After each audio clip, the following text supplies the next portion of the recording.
ಸ್ವಸ್ತಿ ಶ್ರೀರಸ್ತು ಮೇ ಶಸ್ತಂ ನಿಸ್ತುಲಾತ್ ಪುನಃ ವಸ್ತುನೋ ವಸ್ತುನೋ ನಿತ್ಯಂ ಸಮಸ್ತವ್ಯಸ್ತಯೋಗತಃ ಯಸ್ಯ ಪ್ರಚಂಡ ತಪಸಾ ಶ್ರುತಿಗೀತವೃತ್ತಸ್ತುಷ್ಟೋ ಹರಿಃ ಕಿಲ ವಶಂ ವದತಾಮವಾಪ ಶ್ರೀಮಧ್ವಸನ್ಮತಪಯೋನಿಧಿ ಪೂರ್ಣಚಂದ್ರಃ ಶ್ರೀ ವಿಷ್ಣುತೀರ್ಥಮುನಿರಾಡ್ಮುದಮಾತನೋತು.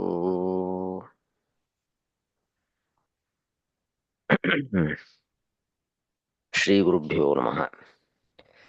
ಭಾಗವತ ಸಾರೋದ್ಧಾರದಲ್ಲಿ ದೇಶ ಪ್ರಶಂಸಾ ಪ್ರಕರಣ ಅಂತ 14ನೇ ಪ್ರಕರಣ ಆಗ್ತಾ ಇತ್ತು. ಅಲ್ಲಿ ಒಂದು 2-3 ಶ್ಲೋಕಗಳು ಕೂಡ ಆಗಿತ್ತು. ದೇಶ ಪ್ರಶಂಸಾ ಪ್ರಕರಣದಲ್ಲಿ ಭಾರತ ವರ್ಷ ಎನ್ನುವುದು ಕರ್ಮಸ್ಥಾನ. ಭಗವಂತನ ಸೇವಾವನ್ನ, ನಿವೃತ್ತ ಕರ್ಮವನ್ನ ಮಾಡಿ ಅದರ ಫಲವನ್ನ ಪಡೆಯಬೇಕು ಅಂತಂದರೆ ಭಾರತ ವರ್ಷದಲ್ಲಿ ಮಾತ್ರ ಸಾಧ್ಯ. ಬೇರೆ ವರ್ಷಗಳಲ್ಲಿ 9 ವರ್ಷ ಜಂಬೂದ್ವೀಪದಲ್ಲಿ, ಆ ಬೇರೆ ವರ್ಷಗಳಲ್ಲಿ ಮತ್ತು ಇನ್ನ ಬೇರೆ ದ್ವೀಪಗಳಲ್ಲಿ ಅದ್ಯಾವುದೂ ಕೂಡ ಕರ್ಮಕ್ಷೇತ್ರ ಅಲ್ಲ. ಈ ಭರತ ವರ್ಷ ಎನ್ನುವುದು ಕರ್ಮಕ್ಷೇತ್ರ. ಆದ್ದರಿಂದ ಇಲ್ಲಿ ಭರತ ವರ್ಷದಲ್ಲಿ ಜನ್ಮವನ್ನ ತಾಳಿ ಆ ನಿವೃತ್ತ ಕರ್ಮವನ್ನ ಏನು ಮಾಡಲಿಕ್ಕೆ ಅವಕಾಶ ಇದೆ, ಅಂತಹ ಅವಕಾಶ ಬೇರೆ ಕಡೆ ಇಲ್ಲ ಅಂತ ಈ ವಿಷಯ ಪ್ರಾರಂಭ ಆಗಿತ್ತು. ಅದರಲ್ಲಿ 2 ಶ್ಲೋಕ ಆಗಿತ್ತು ಅನ್ಕೊಳ್ತೀನಿ. 185, 186 ಆಗಿತ್ತು. 187ನೇ ಶ್ಲೋಕ ಆಗಬೇಕು. ಒಂದು ನಿಮಿಷ, ಇದು ಶೇರ್ ಮಾಡ್ತೀನಿ.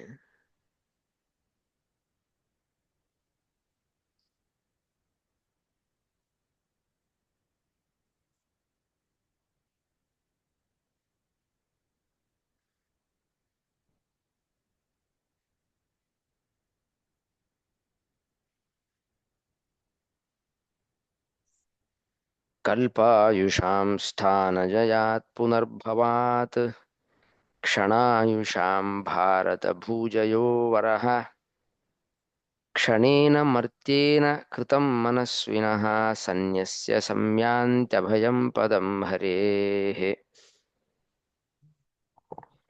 ಅಂತ ಮುಂದಿನ ಶ್ಲೋಕ. ಇದು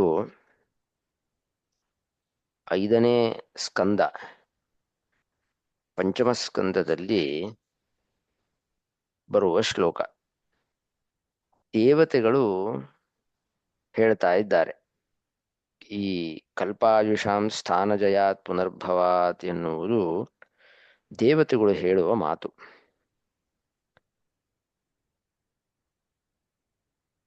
ಕಲ್ಪಾಯುಷಾಂ ಸ್ಥಾನಜಯಾತ್ ಪುನರ್ಭವಾತ್ ಕ್ಷಣಾಯುಷಾಂ ಭಾರತ ಭೂಜಯೋ ವರಃ.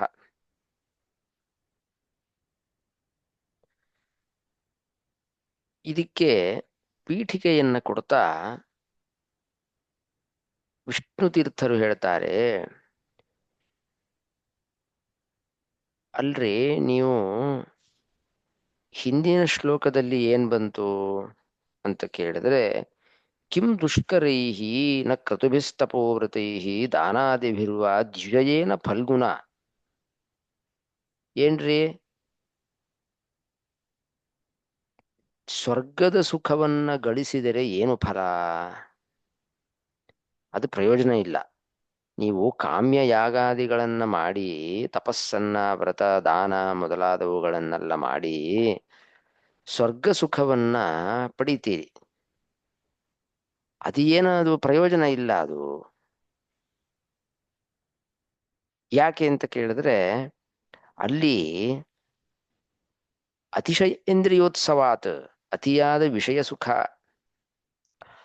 ಅಲ್ಲಿ ಪರಮಾತ್ಮನನ್ನ ನೆನೆಯುವ ಪ್ರಸಂಗವೇ ಇಲ್ಲ. ಅದರಿಂದ ಅದು ಅಷ್ಟು ಪ್ರಯೋಜನ ಇಲ್ಲ. ಸ್ವರ್ಗ ಸಿಕ್ಕದಿಂದ ಇನ್ನು ಬೇಕಾದ್ರೆ ಹರಿಯ ವಿಸ್ಮರಣೆ ಬರುತ್ತಷ್ಟೇ ಹೊರತು ನಿಮಗೆ ಮೋಕ್ಷ ಅದರಿಂದ ಸಿಗೋದಿಲ್ಲ. ಆದ್ರಿಂದ ಭರತವರ್ಷನೇ ಭೂಮಿಯಲ್ಲಿ ಭರತವರ್ಷದಲ್ಲಿ ಹುಟ್ಟುವುದೇ ಶ್ರೇಷ್ಠ ಅಂತ ಹಿಂದಿನ ಶ್ಲೋಕದಲ್ಲಿ ಬಂದಿತ್ತು. ಅದ್ರ ಮೇಲೆ ಬರುವ ಈ ಮುಂದಿನ ಶ್ಲೋಕ, ಅದಕ್ಕೆ ವಿಷ್ಣು ತೀರ್ಥರು ಪ್ರಶ್ನೆಯನ್ನು ಅದಕ್ಕೆ ತಕ್ಕಂತೆ ಮಾಡ್ಕೊಳ್ತಾರೆ. ಏನಂದ್ರೆ, ಅಲ್ರಿ ನೀವೇನು ಅದಕ್ಕಿಂತ ಇದೇ ಶ್ರೇಷ್ಠ, ದೇವ ದೇವಲೋಕಕ್ಕಿಂತ ಭೂಮಿಯಲ್ಲಿ ಭರತವರ್ಷದಲ್ಲಿ ಹುಟ್ಟೋದು ಶ್ರೇಷ್ಠ ಅಂತ ಇದ್ದೀರಲ್ಲ, ಅದು ಹೇಗ್ ನಂಬೋದು, ಯಾಕೆ ಅಂತ ಕೇಳಿದ್ರೆ, ನೋಡ್ರಿ, ದೇವತೆಗಳು ಅವರು ದೇವತ್ವ ಪ್ರಾಪ್ತಿ, ಅವರಿಗೆ ದ್ಯುಲೋಕದಲ್ಲಿ ಏನು, ದೇವಲೋಕದಲ್ಲಿ ಅವರಿಗೆ ಒಂದು ದೇವತ್ವ ಎನ್ನುವ ಪದವಿ ಇದೆಯಲ್ವಾ, ಅದು ಆಕಲ್ಪಂ ಆಯುಹು ಲಭ್ಯತೆ. ಒಂದು ಕಲ್ಪದವರೆಗೆ ಅವರು ದೇವತೆಗಳಾಗಿರ್ತಾರೆ. ಒಂದು ಕಲ್ಪ ಅಂತಂದ್ರೆ 14, ಒಂದು ಬ್ರಹ್ಮದೇವರ ಒಂದು ಹಗಲು ಅಂತಂದ್ರೆ ಅದರಲ್ಲಿ 14 ಮನ್ವಂತರಗಳು. 14 ಮನ್ವಂತರಕ್ಕೆ 14 ಇಂದ್ರದೇವರಾಗಿ ಹೋಗ್ತಾರೆ. ಬ್ರಹ್ಮದೇವರ ಒಂದು ಹಗಲು ಅಂತಂದ್ರೆ 14 ಮನ್ವಂತರ, ಒಂದು ರಾತ್ರಿ ಅಂದ್ರೆ 14 ಮನ್ವಂತರ. ಹೀಗೆ ಆ 14 ಮನ್ವಂತರದಲ್ಲಿ ಒಂದೊಂದು ಮನ್ವಂತರವೂ ಕೂಡ 74, 78 ಕೆಲವು ಕಡೆ ಈ ಚತುರ್ಯುಗಗಳು ಅಂತ ಆಗತ್ತೆ. ಆ ಚತುರ್ಯುಗಗಳ ಸೈಕಲ್ಲು ಅಷ್ಟಾದರೆ ಒಂದು ಹಗಲು, ಅಲ್ಲ, ಒಂದು ಆ ಮನ್ವಂತರ.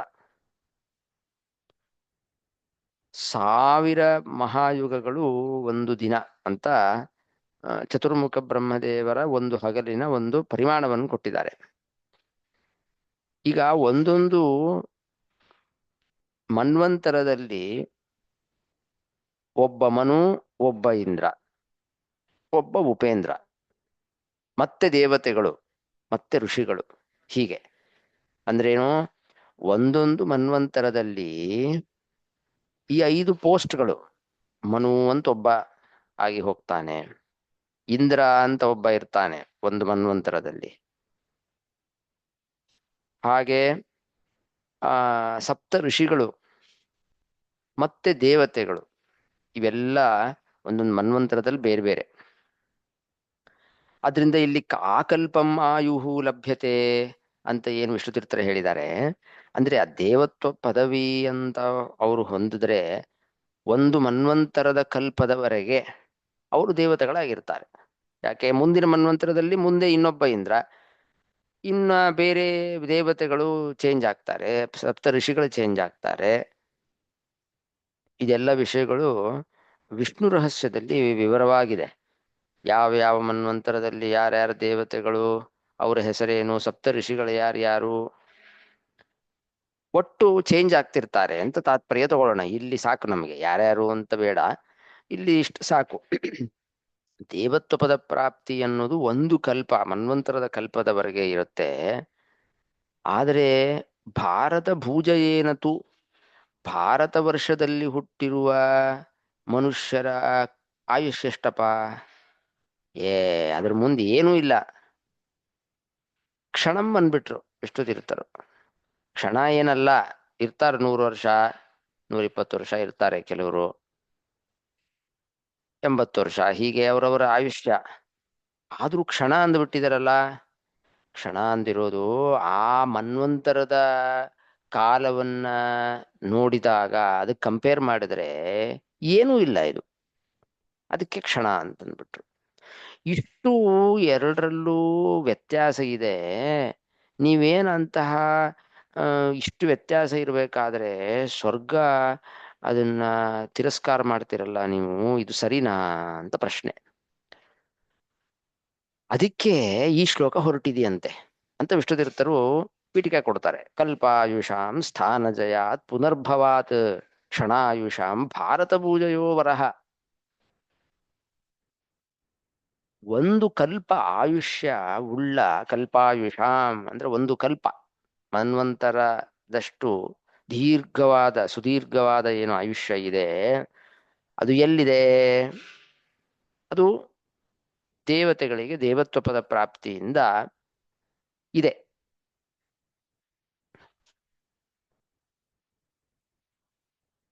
ಆ ಕಲ್ಪಾಯುಷ ಪ್ರದವಾದ ಅದು ಈ ಲೋಕಗಳು ಅಂತ ಏನಿದೆ, ಆ ಲೋಕದಲ್ಲಿರುವ ಜನಗಳು ಅದರ ಪ್ರಾಪ್ತಿಗಿಂತ ಕ್ಷಣಾಯುಷಾಂ ಭಾರತ ಭೂಜಯೋ ವರಹ. ಕ್ಷಣಾಯುಷ ಅಂತ ಕೇವಲ ವಿಷ್ಣುತೀರ್ಥರು ಹೇಳಿದರು ಅಂತ ಹೇಳದೆ ಅಷ್ಟೇ ಅಲ್ಲ, ಮೂಲದಲ್ಲೇ ಇದೆ ಕ್ಷಣಾಯುಷಾಂ. ಒಂದೇ ಕ್ಷಣ ಆಯುಷ್ಯ ಇರುವ ಭಾರತ ಭೂಹು, ಭರತ ವರ್ಷದಲ್ಲಿ ಏನು ಪ್ರಾಪ್ತಿ ಇದೆ ಜೀವರಿಗೆ, ಭರತ ವರ್ಷದಲ್ಲಿ ಹುಟ್ಟಿ ಬರುವ ಜನ್ಮ ಇದೆ. ಅದೇ ಜೀವರಿಗೆ ಅದೇ ಜೀವರು ಅಂತಂದ್ರೆ ಬೇರೆ ದೇವತೆಗಳ ಯೋಗ್ಯತಾ ಉಳ್ಳ ಜೀವರು, ದೇವಯೋಗ್ಯ ಜೀವರು, ಅವರಿಗೆ ಅಲ್ಲಿ ದೀರ್ಘವಾದ ಒಂದು ಆಯುಷ್ಯ ಇದೆ. ಸ್ವರ್ಗಲೋಕದಲ್ಲಿ ಮೇಲ್ಮೇಲ್ಗಡೆ ಲೋಕ, ತಪೋಲೋಕ, ಜನೋಲೋಕ, ಮಹರ್ಲೋಕ, ಹೀಗೆ ಬೇರೆ ಬೇರೆ ಲೋಕಗಳಲ್ಲಿ ಎಲ್ಲ ದೇವತೆಗಳಿರುವವರು. ಅದಕ್ಕಿಂತ ಇದೇ ಶ್ರೇಷ್ಠ ರೀ. ಯಾವುದು ಶ್ರೇಷ್ಠ? ನೃಜನ್ಮ, ಭಾರತ ವರ್ಷದಲ್ಲಿ ಮನುಷ್ಯ ಜನ್ಮ ಬರೋದೇ ಶ್ರೇಷ್ಠ.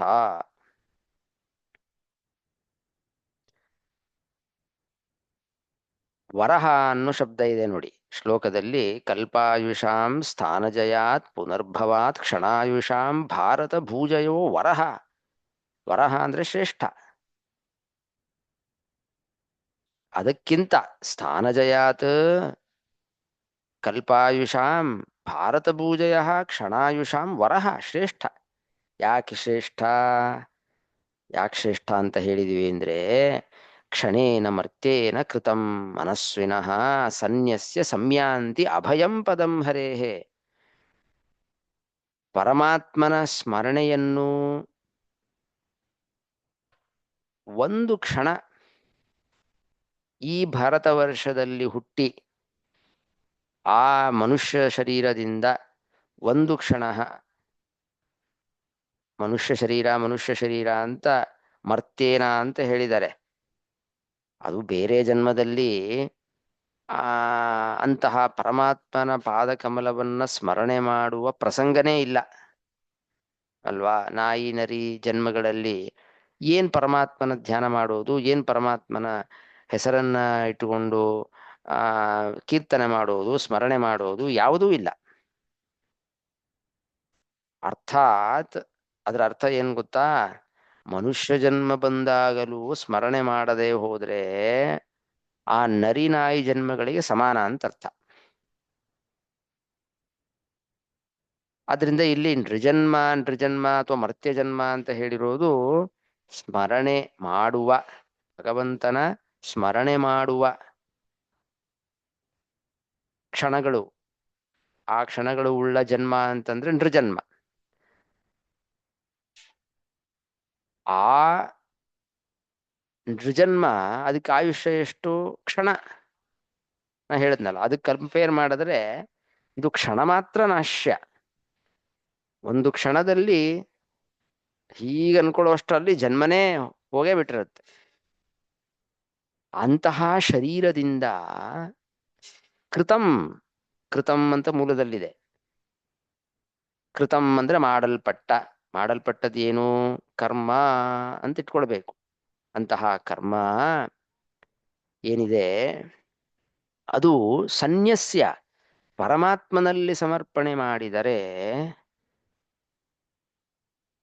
ಅಂದ್ರೆ ಒಟ್ಟು ತಾತ್ಪರ್ಯ ಏನು? ಕ್ಷಣೇನ ಮರ್ತೇನ ಕೃತಂ ಮನಸ್ವಿನಃ ಸನ್ಯಸ್ಯ ಅಂದ್ರೆ ಒಂದು ಕ್ಷಣ ಮನಸ್ಸನ್ನ ಪರಮಾತ್ಮನಲ್ಲಿ ನಿಶ್ಚಲವಾಗಿ ಇಟ್ಟು ಅದರಿಂದ ಬರುವ ಕರ್ಮವನ್ನ ಪರಮಾತ್ಮನಿಗೆ ಸಮರ್ಪಣೆ ಮಾಡಿದರೆ ತಸ್ಯ ಅಭಯಂ ಸಂಯಾಂತ್ಯಭಯಂ ಪದಂ ಹರೇಹೇ ಅಂತಿದೆ ಶ್ಲೋಕದಲ್ಲಿ. ಅವನಿಗೆ, ಆ ಮನುಷ್ಯನಿಗೆ, ಆ ಜೀವನಿಗೆ ಏನಪ್ಪ ಆಗತ್ತೆ ಇದರ ಫಲ ಅಂತ ಕೇಳಿದ್ರೆ, ಪುನರಾವೃತ್ತಿ ಭಯರಹಿತಂ ಪದಂ, ಮತ್ತೆ ಸಂಸಾರದಲ್ಲಿ ವಾಪಸ್ಸು ಬರುವ ಭಯವೇ ಇಲ್ಲ. ಸಂಸಾರ ನಮ್ಗೆ ಅದು ಸಂಸಾರ ಭಯ ಅಂತಾನೆ ನಮ್ಗೆ ಅನ್ಸಿಲ್ಲ ರೀ. ಅದು ವೈರಾಗ್ಯ ಬಂದಾಗ ಹಂಗ ಅನ್ಸತ್ತೆ. ನಾವು ಇನ್ನುವೇ ಸಂಸಾರದಲ್ಲೇ ಇರೋಣ, ಇದೇ ಚೆನ್ನಾಗಿದೆ ಅಂತ ನಮಗೆ ಆ ನಮ್ಮ ಯೋಗ್ಯತೆನೇ ಅಷ್ಟು. ಇನ್ನು ನಮಗೆ ಭಕ್ತಿ ಪರಿಪಕ್ವವಾಗಿಲ್ಲ, ವೈರಾಗ್ಯ ಬಂದಿಲ್ಲ. ಈಗ ಹಂದಿಗೆ ಆ ಒಂದು ಕೊಳಕು ಜಾಗ ಮತ್ತು ಈ ಕಡೆ ಇನ್ನೊಂದು ಒಳ್ಳೆ ಜಾಗ, ನೀವು ಒಳ್ಳೆ ಅದಕ್ಕೆ ಆ ಆ, ಬಿಸಿ ಬಿಸಿ ಅಡಿಗೆ, ಒಳ್ಳೆ ರುಚಿಕರವಾದ ಅಡಿಗೆ ಪಕ್ಕದಲ್ಲಿಡಿ. ಇನ್ನೊಂದು ಕೊಳಕು ಪದಾರ್ಥಗಳನ್ನ ಇಟ್ರೆ ಆ ಹಂದಿ ಕೊಳಕು ಪದಾರ್ಥವನ್ನೇ ಬಯಸುತ್ತೆ. ಅದಕ್ಕೆ ಇದು ಒಳ್ಳೆಯದು, ನಾನಿದು ಕೆಟ್ಟದು, ಇದಕ್ಕಿಂತ ಒಳ್ಳೆ ಜಾಗ ಇದೆ, ನಾನು ಅಲ್ಲಿ ಹೋಗ್ಬೇಕು ಅನ್ನೋ ಬುದ್ಧಿನೇ ಇಲ್ಲ. ಹಾಗೆ ನಮ್ಮ ಯೋಗ್ಯತೆ ಎಷ್ಟು ಅಂದರೆ, ನಮಗೆ ಆ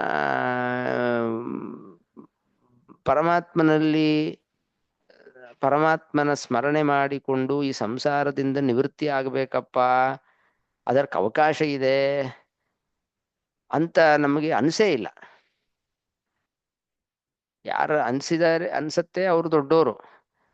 ಇಲ್ಲ, ಅದನ್ನ ಹೇಳ್ತಾ ಇದ್ದಾರೆ ಏನಂದ್ರೆ, ಮತ್ತೆ ಪುನರಾವೃತ್ತಿ ಭಯರಹಿತಂ, ಮತ್ತೆ ಸಂಸಾರಕ್ಕೆ ಬರಬೇಕೆಂಬ ಭಯ ರಾಹಿತ್ಯ.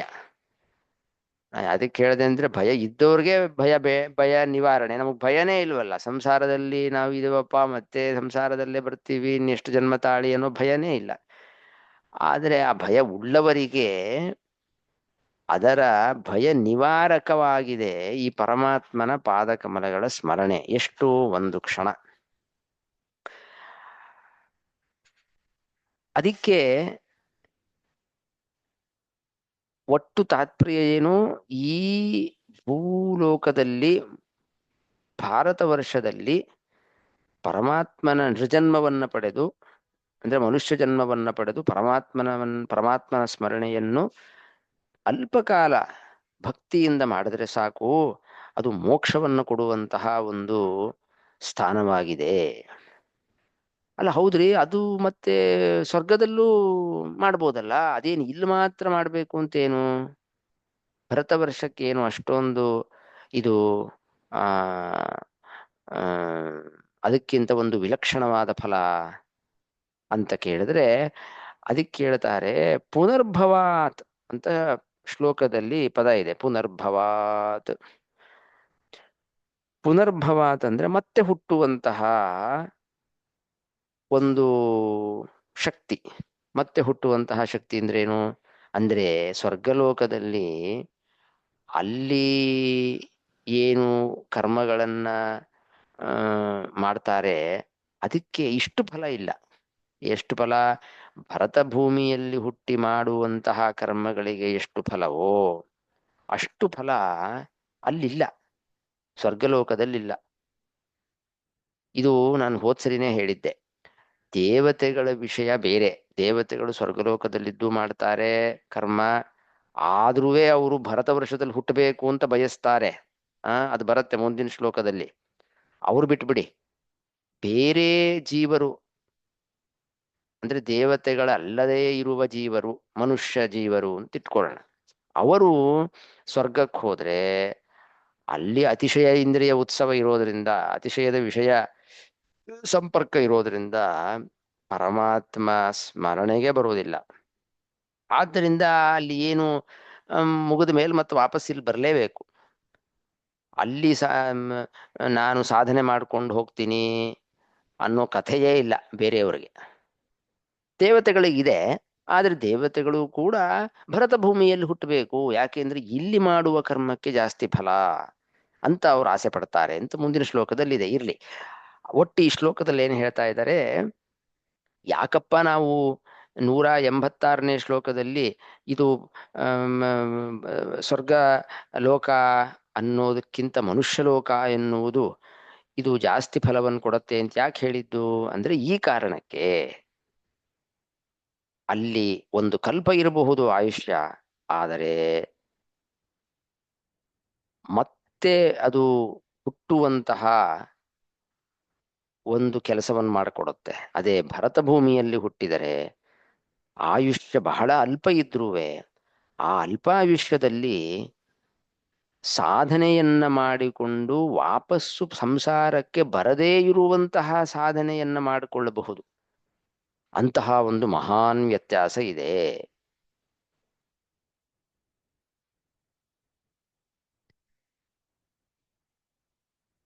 ಈಗ ಒಬ್ಬ ಹುಡುಗ ವಿದ್ಯಾರ್ಥಿ ಅವನು ಮನೆಯಲ್ಲಿ ಬಹಳ ಸುಖವಾಗಿ ಬೆಳೆದಿರ್ತಾನೆ ಅಂತ ಇಟ್ಕೊಳ್ಳೋಣ.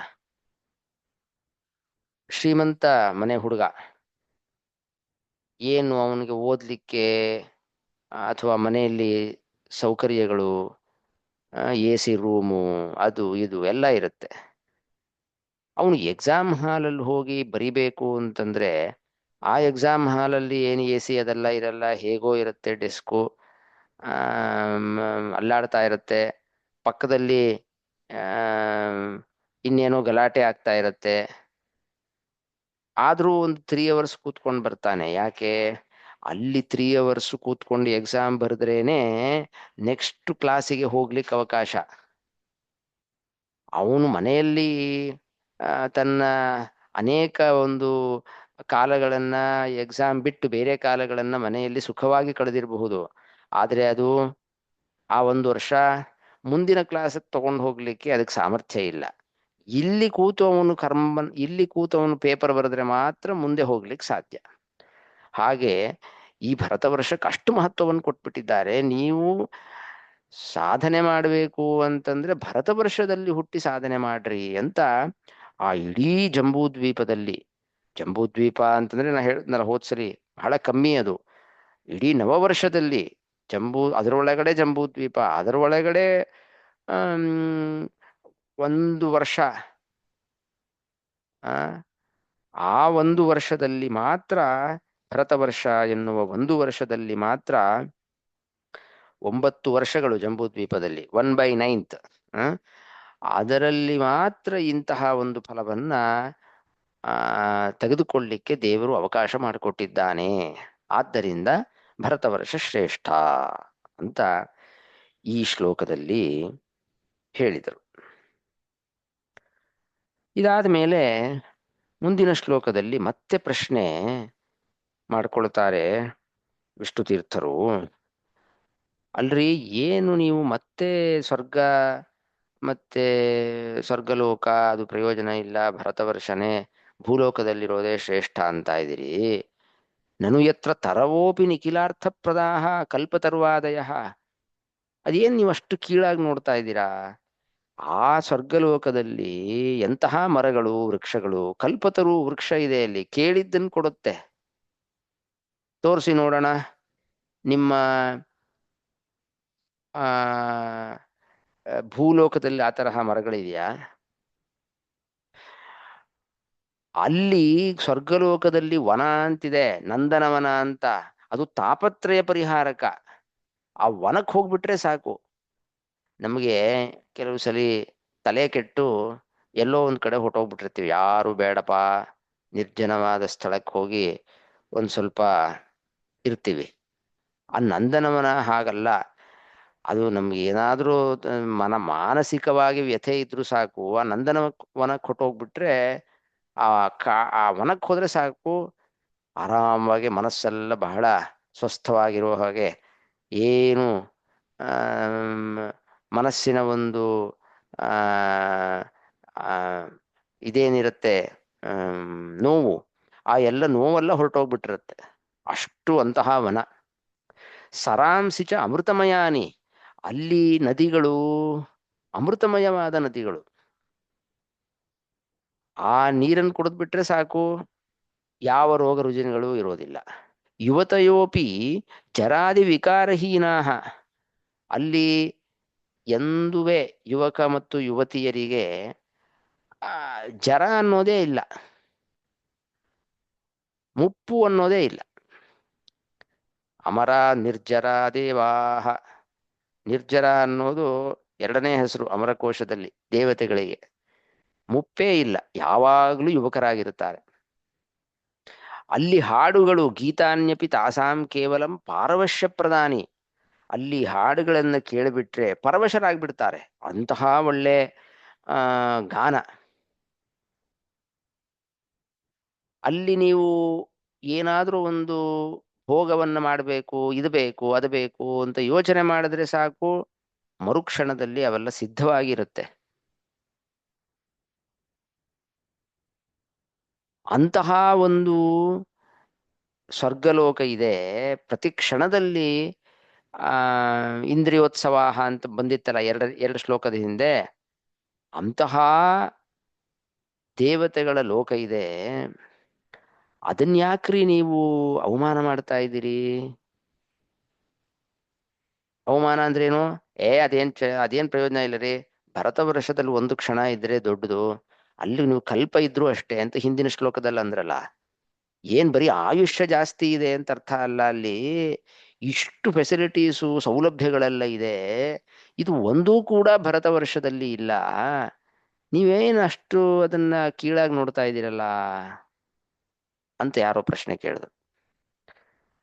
ಅದಕ್ಕೆ ಮುಂದಿನ ಶ್ಲೋಕ ಹೊರಟಿದೆ. ನ ಯತ್ರ ವೈಕುಂಠ ಕಥಾ ಸುಧಾಪಗಾಹ ನ ಸಾಧವೋ ಭಾಗವತಾಸ್ತದಾಶ್ರಯಾ ನ ಯತ್ರ ಯಜ್ಞೇಶ ಮಖಾ ಮಹೋತ್ಸವಾಃ ಸುರೇಶ ಲೋಕೋಪಿ ನ ಜಾತಿ ಸೇವ್ಯತಾಂ.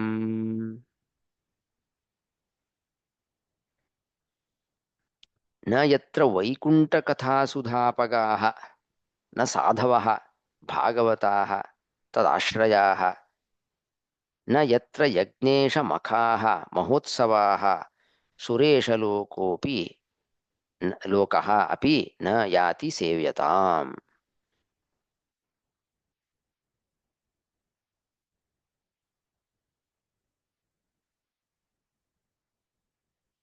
ಯಾವ ದೇವಲೋಕ ಅಂತರಿಕ್ಷ ಲೋಕಗಳು ಅಂತೆಲ್ಲ ಇದೆಯಲ್ವಾ, ಸ್ವರ್ಗಲೋಕ, ಜನೋಲೋಕ, ಮಹರ್ಲೋಕ ಮೊದಲಾದ ಲೋಕಗಳು ಅಂತಿದೆಯಲ್ವಾ, ಅಲ್ಲಿ ವೈಕುಂಠ ಕಥಾ ಸುಧಾಪಗಾಹ,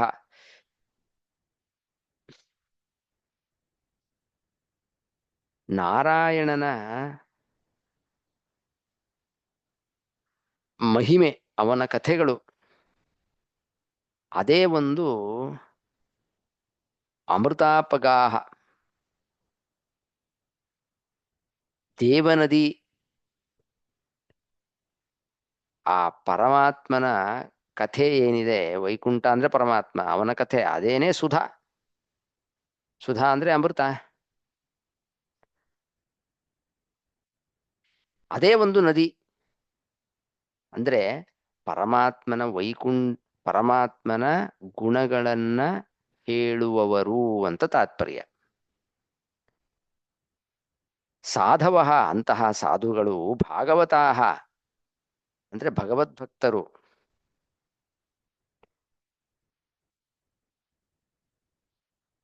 ಅವರು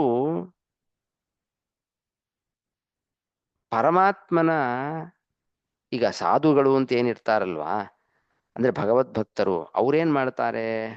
ಅವರು ಪರಮಾತ್ಮನ ಯಾವಾಗಲೂ ಅವ್ರದ್ದು ಕೆಲಸ ಏನಪ್ಪಾ ಅಂದ್ರೆ ಪರಮಾತ್ಮನ ಒಂದು ಗುಣಗಾನವನ್ನ ಮಾಡುವವರು. ಯಾರು? ವಿಷ್ಣು ಭಕ್ತರು.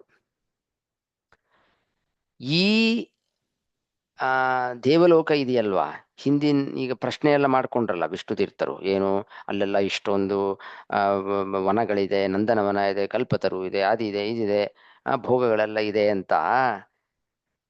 ಮತ್ತೆ ದೇವತೆಗಳೆಲ್ಲ ಅಲ್ಲಿದ್ದಾರೆ. ನೀವೇನಂದ್ರಿ ಈಗ, ಅಲ್ಲಿಗಿಂತ ಇದೇ ಶ್ರೇಷ್ಠ ಅಂತಂದ್ರಿ.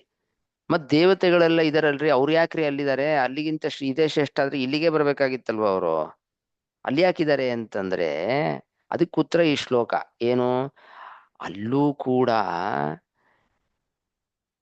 ಪರಮಾತ್ಮನ ಗುಣಗಾನವನ್ನ ಮಾಡುವ ಭಗವದ್ಭಕ್ತರು ಪರಮಾತ್ಮನ ವಿಷಯಕವಾಗಿ ಯಜ್ಞಗಳನ್ನ, ಯಜ್ಞೇಶ ಮಖಾಹ ಅಂತಿದೆ ನೋಡಿ ಶ್ಲೋಕದಲ್ಲಿ. ಪರಮಾತ್ಮನನ್ನ ಯಜ್ಞೇಶ, ಯಜ್ಞೇಶ ಅಂದ್ರೆ ಪರಮಾತ್ಮ, ಅವನನ್ನ ಉದ್ದೇಶಿಸಿ ಮಾಡುವ ಯಜ್ಞಗಳು, ಯಜ್ಞಗಳಿರ್ಬೋದು ಅಥವಾ ಪರಮಾತ್ಮನನ್ನ ಉದ್ದೇಶಿಸಿ ಮಾಡುವ ಉಪದೇಶಗಳು ಇರಬಹುದು. ಮಹೋತ್ಸವಾಹ, ಅದೇನೇ ಮಹೋತ್ಸವ. ಮಹೋತ್ಸವ ಅಂದ್ರೆ ಏನು, ಉತ್ಸವಗಳು ಅಂದ್ರೆ ಬರೀ ಸ್ವರ್ಗದಲ್ಲಿ ಇರುವ ಸುಖಗಳು ಅಂತ ಅರ್ಥ ಅಲ್ಲ, ಅದು ಸರಿ. ಆದರೆ ಈ ಪರಮಾತ್ಮನ ಗುಣಗಾನಗಳನ್ನ ಮಾಡುವವರು, ಪರಮಾತ್ಮನ ಪರಮಾತ್ಮನನ್ನ ಉದ್ದೇಶಿಸಿ ಮಾಡುವ ಯಜ್ಞಗಳು, ಅದೆಲ್ಲ ಸುರೇಶ ಲೋಕೋಪಿ. ಸುರೇಶ ಲೋಕ ಅಂತಂದ್ರೆ ಸ್ವರ್ಗಲೋಕ. ಆ ಸ್ವರ್ಗಲೋಕದಲ್ಲಿ ಇದು ಯಾವುದೂ ಇಲ್ಲ ಅಂತಂದ್ರೆ, ಯಾವುದಿಲ್ಲ, ಅದೇ ಈ ಆಮ್, ಆಮ್, ಆಮ್, ಆ, ಯಜ್ಞ ಮಾಡೋದು ಮತ್ತೆ ಆಮ್, ಆಮ್, ಈ ಪರಮಾತ್ಮನ ಗುಣಗಾನವನ್ನ ಮಾಡುವವರು, ಹೀಗೆ ಒಂದು ವೇಳೆ ಸ್ವರ್ಗಲೋಕದಲ್ಲಿ ಈ ಹರಿಕಥಾಮೃತ, ಪರಮಾತ್ಮನ ಕಥೆ ಎಂಬ ಅಮೃತದ ರಸ, ಇದೇ ನದಿಗಳು, ಅದು ಹರಿತಿರ್ಲಿಲ್ಲ ಅಂತಂದ್ರೆ, ಪರಮಾತ್ಮನ ಗುಣಗಾನ ಮಾಡುವ ಭಾಗವತರು ಅಲ್ಲಿ ಇಲ್ಲ ಅಂತಂದ್ರೆ, ಹರಿಯ ತತ್ವೋಪದೇಶ ಮಾಡುವವರು, ಅದೇನೇ ಯಾಗಗಳು ಅಂತ ಕರೆದಿದ್ದಾರೆ ಇದರಲ್ಲಿ, ಯಾಗಗಳು ನಡೆಯದೇ ಹೋದರೆ ಒಂದು ಪಕ್ಷದಲ್ಲಿ, ಅವಾಗೇನು, ಸುರೇಶ ಲೋಕೋಪಿ ನಯಾತಿ ಸೇವ್ಯತಾಂ, ದೇವಲೋಕವೂ ಕೂಡ ಅದು ವಾಸಕ್ಕೆ ಯೋಗ್ಯವಲ್ಲ ಅಂತರ್ಥ. ಏನ್ರಿ, ಈಗ ತಾನೇ ಅಲ್ಲಿ ಹಿಂದಿನ ಶ್ಲೋಕದಲ್ಲಿ, ಅದರ ಹಿಂದಿನ ಶ್ಲೋಕದಲ್ಲಿ ಅತಿಶಯ ಇಂದ್ರಿಯ ಉತ್ಸವ ಇದೆ, ಇದು ಯಾವುದೂ ಇಲ್ಲ ಅಂತ ನೀವು ಹೇಳಿದ್ರಿ, ಮತ್ ಈಗ ಹೇಳ್ತಾ ಇದ್ದೀರಾ ದೇವಲೋಕದಲ್ಲಿ ಇದೆಲ್ಲ ಆಗತ್ತೆ ಅಂತ, ಇದೇನ್ ವಿರುದ್ಧವಾಗಿ ಮಾತು ಬಂತಲ್ಲ ಅಂತ ಕೇಳಿದ್ರೆ, ದೇವತೆಗಳು ಹೇಳ್ತಾ ಇದಾರಂತೆ, ನೋಡ್ರಿ, ನಾವು ಅಲ್ಲಿ ಸ್ವರ್ಗಲೋಕದಲ್ಲಿ ಯಾಕಿದ್ದೀವಿ ಗೊತ್ತಾ, ಇದೆಲ್ಲ ಸುಖ ಇದೆ ಇಷ್ಟೊಂದು ಅನ್ನೋ ಕಾರಣದಿಂದ ಅಲ್ಲ. ಅಲ್ಲೂ ಕೂಡ ನಾರದರು ಬರ್ತಾರೆ, ಇನ್ನೇನೋ ಒಂದು ಉಪದೇಶ ಅಂತ ಆಗತ್ತೆ, ಪರಮಾತ್ಮನ ಗುಣಗಾನ ಮಾಡುವ ಗಂಧರ್ವರಿದ್ದಾರೆ, ಇದು ಎಲ್ಲವೂ ಕೂಡ ದೇವಲೋಕದಲ್ಲಿ ಇದೆ. ಆದ್ದರಿಂದ ನಾವು ಅಲ್ಲಿ ಇದೀವಿ. ಎಲ್ಲಿದ್ದೀವಿ, ದೇವಲೋಕದಲ್ಲಿ, ಮಹಾರಾದಿ ಲೋಕಗಳಲ್ಲಿ ಇದೆಲ್ಲ ನಡೆಯತ್ತೆ ಅಂತ ಇದೀವಿ. ಹೊರ್ತು ನಾವ್ ಯಾಕೆ ಗೊತ್ತಾ ಅಲ್ಲಿಲ್ಲ, ಸುಖ ಸಿಗತ್ತೆ ಆದ್ದರಿಂದ ಇದೀವಿ ಅಂತ ನೀವು ಅರ್ಥ ಮಾಡ್ಕೊಳ್ಬೇಡಿ. ಸುಖ ಇದೆ ಸರಿ, ಆದರೆ ಆ ಸುಖ ಈ ಗುಣಗಾನವನ್ನ ಮಾಡುವ ನಾರದರು ಮೊದಲಾದ ಋಷಿಗಳು, ಗಂಧರ್ವರು ಮೊದಲಾದವರು ಪರಮಾತ್ಮನ ಕೀರ್ತನೆಯನ್ನ ಮಾಡದೇ ಹೋದರೆ, ಅದು ಇಲ್ಲದೇ ಇರುವ ಪಕ್ಷದಲ್ಲಿ ನಾವಲ್ಲಿ ಇರ್ತಾನೆ ಇರಲಿಲ್ಲ, ದೇವಲೋಕದಲ್ಲಿ ನಾವು ವಾಸನೆ ಮಾಡ್ತಾ ಇರಲಿಲ್ಲ. ಸರಿ, ಏನ್ ಹೇಳ್ದಂಗಾಯ್ತು, ಮತ್ತೆ ಅಲ್ಲೂ ಇದೆ ಇಲ್ಲೂ ಇದೆ ಅಂತ ಆಯ್ತಲ್ವಾ? ಹಾಗಲ್ಲ, ಅಲ್ಲಿ ದೇವತೆಗಳು ಏನು ವಾಸ ಮಾಡ್ತಾರಲ್ಲ, ಅವರು ನೇಟಿವ್, ಅವರು ಇಲ್ಲಿಂದ ಹೋಗುವವರಿಗೆ, ಅಂದ್ರೆ ಭೂಮಿಯಲ್ಲಿ ಮನುಷ್ಯರು ಅಂತ ಏನಿದಾರಲ್ವಾ, ಅವರು ಸ್ವರ್ಗವನ್ನ ಬಯಸಿ ಹೋದರೆ ಅವರಿಗೆ ಅತಿಶಯೇಂದ್ರಿಯೋತ್ಸವ, ಅಲ್ಲಿ ಅದು ಆಮ್, ಏನು ಪರಮಾತ್ಮನ ವಿಸ್ಮರಣೆನೆ. ಅದರಿಂದ ಈ ಶ್ಲೋಕದಲ್ಲಿ ಎಷ್ಟು ಏನು ಹೇಳ್ತಾ ಇದ್ದಾರೆ ಅಂದ್ರೆ, ದೇವತೆಗಳೇ ಹೇಳ್ತಾ ಇದ್ದಾರೆ, ನಾವಲ್ಲಿ ಯಾಕಿದೀವಿ ಅಂದ್ರೆ ನಮಗೆ ಸ್ವಲ್ಪ ಇದೆಲ್ಲ ಪರಮಾತ್ಮನ ಗುಣಗಾನ ಅದು ಇದು ಉಪದೇಶ ಅದೆಲ್ಲ ಸಿಗತ್ತೆ ಅಂತ ನಾವಲ್ಲಿದ್ದೀವಿ.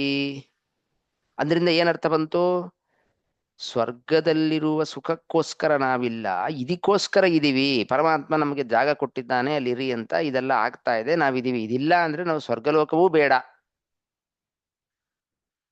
ಅದು ಕೆಲವು ಸಲಿ ಸ್ವರ್ಗಲೋಕ ಬೇಡ ಅಂತ ಅಷ್ಟೇ ಅಲ್ಲ, ನಾವು ಭಾರತ ವರ್ಷದಲ್ಲಿ ಹುಟ್ಟಿ ನಾವು ಕರ್ಮವನ್ನ ಮಾಡಬೇಕು ಅಂತ ಬಯಸ್ತಾರೆ. ಆ ಎರಡು ವಿಷಯ. ಒಂದು, ನಾವು ಸ್ವರ್ಗಲೋಕದಲ್ಲಿ ಇದೆಲ್ಲ ಇಲ್ಲ ಅಂದ್ರೆ ಇರೋದೇ ಇಲ್ಲ. ಇನ್ನ ಭರತ ಭೂಮಿಯ ಬಗ್ಗೆ ಏನ್ ಹೇಳ್ಬೇಕು? ಭರತ ಭೂಮಿಯ ಬಗ್ಗೆ ಇನ್ನೇನ್ ಹೇಳ್ಬೇಕು ಅಂದ್ರೆ ಅರ್ಥ ಏನ್ ಗೊತ್ತಾ? ನಮಗೆ ಅಲ್ಲಷ್ಟು ಸುಖ ಇದೆ. ಸುಖ ಇದ್ರೂ ನಾವು ಅಲ್ಲಿ ನಾವು ವಾಸ ಮಾಡ್ತಾ ಇರ್ಲಿಲ್ಲ. ಕಿಂತು ಅಲ್ಲಿ ನಾವು ವಾಸ ಮಾಡ್ತಾ ಇರೋದು ದೇವರ ಆಜ್ಞೆ ಮಾಡಿದಾನೆ, ನಾವಿದೀವಿ ಅಷ್ಟೇ ಅಲ್ಲ. ಉಪದೇಶಗಳು, ಸಂಕೀರ್ತನೆಗಳು ಇದೆಲ್ಲ ಆಗ್ತಾ ಇದೆ ಅಂತ ಇದೀವಿ ನಾವು. ಅಲ್ಲಿ ವಾಸ ಮಾಡ್ಕೊಂಡಿದೀವಿ. ಅರ್ಥಾತ್ ಏನರ್ಥ ಬಂತು? ಈ ಭರತ ವರ್ಷದಲ್ಲೂ ಕೂಡ ನೀವು ಮಾನವರು ಈ ಜನ್ಮವನ್ನ ತಾಳಿದ್ದೀರಿ. ಹರಿಕತೆಗಳನ್ನ ಕೇಳಬೇಕು, ಆಡಬೇಕು, ಹರಿಪ್ರೀತ್ಯರ್ಥವಾಗಿ ಉತ್ಸವಾದಿಗಳನ್ನ ಮಾಡಬೇಕು, ಜ್ಞಾನಸತ್ರವನ್ನ ಮಾಡಬೇಕು, ಯಜ್ಞಾದಿ ಸತ್ಕರ್ಮಗಳನ್ನ ನಡೆಸಬೇಕು. ನಾವೇ ಸ್ವರ್ಗದಲ್ಲಿ ಮಾಡ್ತೀವಂತೆ. ನಾವೇ ಸ್ವರ್ಗದಲ್ಲಿ ಅದು ಮಾಡದೆ ಹೋದ್ರೆ ನಮಗಲ್ಲಿ ಇರ್ಲಿಕ್ಕೆ ಆಗಲ್ಲ. ಇರಕ್ ಯೋಗ್ಯನೇ ಇಲ್ಲ ಆ ಜಾಗ. ಅಂಥದ್ದು ಏನೂ ಸುಖ ಇಲ್ಲ. ಆ ಸ್ವರ್ಗ ಸುಖ ಕಂಪೇರ್ ಮಾಡಿದ್ರೆ ಈ ಭರತ ವರ್ಷದಲ್ಲಿ ಭೂಮಿಯಲ್ಲಿ 1.01% ಸುಖ ಇಲ್ಲ. ಅಂತಹ ಸ್ಥಳದಲ್ಲಿ ಇದು ಯಾವುದೂ ಮಾಡದೆ ಹೋದ್ರೆ ಏನು, ಆ ನೃತ್ಯಗಾನಾದಿಗಳು ಹರಿಕತೆಗಳನ್ನ ಕೇಳದೆ ಇರುವುದು ಇದೆಲ್ಲ ಮಾಡದೆ ಹೋದ್ರೆ ಇದೂ ಕೂಡ ವಾಸಕ್ಕೆ ಯೋಗ್ಯ ಅಲ್ಲ ಅಂತ ತಾತ್ಪರ್ಯ. ಈಗ ಯಾವನೋ ಒಬ್ಬ ಬಹಳ ಶ್ರೀಮಂತನಾಗಿದ್ದಾನೆ. ಅಂತಹ ದೊಡ್ಡ ಶ್ರೀಮಂತನಾದ ವ್ಯಕ್ತಿ ಅವನೇನಂತಾನೆ? ನಾನ್ ಮನೆಯಲ್ಲಿ, ಅವನು ತುಂಬಾ ಸ್ವಾಭಾವಿಕವಾಗಿ ಉತ್ತಮನಾದ ಜೀವ ಆಗಿದ್ರೆ, ನಾನ್ ಮನೆಯಲ್ಲಿ ನನ್ನ ಶ್ರೀಮಂತಿಕೆ ಅದೆಲ್ಲ ಪಕ್ಕದಲ್ಲಿ ಇಡ್ರಪ್ಪ, ನನಗೆ ಈ ಜಾಗ ಯಾತಿಗ್ ಗೊತ್ತಾ, ನಾ ಇದ್ದೀನಿ. ನಾನ್ ದಿನಾ ಬೆಳಗ್ಗೆ ದೇವ್ರ ಪೂಜೆ ಮಾಡಿಕೊಂಡು ಬ್ರಾಹ್ಮಣರು ಬರ್ತಾರೆ, ಅವ್ರಿಗೆ ನಾವು ಆದರವನ್ನ ಮಾಡ್ತೀನಿ. ದಿನಾ ನಮ್ಮ ಮನೆಯಲ್ಲಿ ಒಂದು 10 ಜನ ಬ್ರಾಹ್ಮಣರದ್ದು ಊಟ ಆಗತ್ತೆ. ಅವನು ಆ ಕೋಟ್ಯಾಧೀಶ. ಅವನಿಗೇನು 10 ಜನ ಬ್ರಾಹ್ಮಣರು ಏನೂ ಅನ್ಸೋದಿಲ್ಲ. ಊಟಕ್ಕೆ ಹಾಕ್ತಾನೆ. ಪ್ರತಿದಿನ ವೇದ ಪಾರಾಯಣ, ಪ್ರವಚನ ಅಂತ ಇಟ್ಟಿರ್ತಾನೆ. ಅದೆಲ್ಲ ಇರೋದ್ರಿಂದ ನನಗೆ ಮನಸ್ಸು ನೆಮ್ಮದಿ ಇದೆಯಪ್ಪ ಅಂತ ಹೇಳ್ತಾನೆ ಅಂತ ಇಟ್ಕೊಳ್ಳೋಣ. ಇನ್ನೊಬ್ಬ ಬಡ ವ್ಯಕ್ತಿ ಇದ್ದಾನೆ, ಬಡವ ಇದ್ದಾನೆ. ಅವನಿಗೆ ಏನ್ ತಿಳ್ಕೊಳ್ಬೇಕು ಅವನು? ಏನಪ್ಪಾ, ಇಂತಹ ಶ್ರೀಮಂತನಾದವನೇ ಇಷ್ಟು ಪರಮಾತ್ಮನಲ್ಲಿ ಭಕ್ತಿ ಮಾಡ್ತಾನೆ, ಇಷ್ಟು ದೇವ್ರು ದಿಂಡ್ರು ಅಂತ ಇದ್ದಾನೆ, ಅದು ಎಷ್ಟು ಐಶ್ವರ್ಯ ಇದೆ.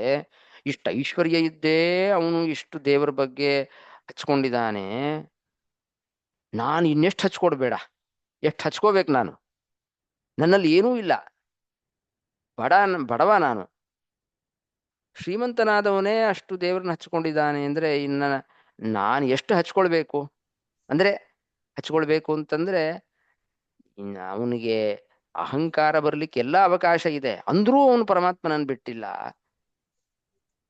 ನನ್ನಲ್ಲಿ ಅಹಂಕಾರ ಬರ್ಲಿಕ್ಕೆ ಏನೂ ಇಲ್ಲ, ನಾನು ಇನ್ನೂ ಎಷ್ಟು ಪರಮಾತ್ಮನನ್ನು ಹಚ್ಕೊಳ್ಬೇಕು, ನಾನು ಎಷ್ಟು ದೇವರ ಮೇಲೆ ಭಕ್ತಿ ಮಾಡ್ಬೇಕು, ಇನ್ನೂ ಜಾಸ್ತಿ ಮಾಡ್ಬೇಕು ಅಂತ ಅನ್ನಿಸ್ಬೇಕು.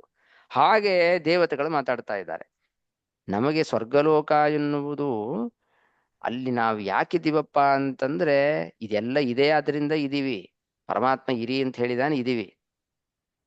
ಇನ್ನು ಭರತ ವರ್ಷದಲ್ಲಿ ನೀವು ಹುಟ್ಟಿ ಎಷ್ಟು ಪರಮಾತ್ಮನ ಬಗ್ಗೆ ನೀವು ಅವನಲ್ಲಿ ಮನಸ್ಸನ್ನಿಟ್ಟು ನೀವಿರಬೇಕು ಹೇಳಿ ಅಂತ ಕಾಂಟ್ರಾಸ್ಟ್ ಆಗಿ ನಾವು ಹೀಗಿದ್ದೀವಿ, ನೀವು ಹಾಗಿದ್ದೀವಿ ಅಂತ ದೇವತೆಗಳು ಹೇಳ್ತಾ ಇದ್ದಾರೆ. ಅಂದ್ರೆ ಪ್ರಶ್ನೆ ಏನು ಉತ್ತರ ಬಂತು?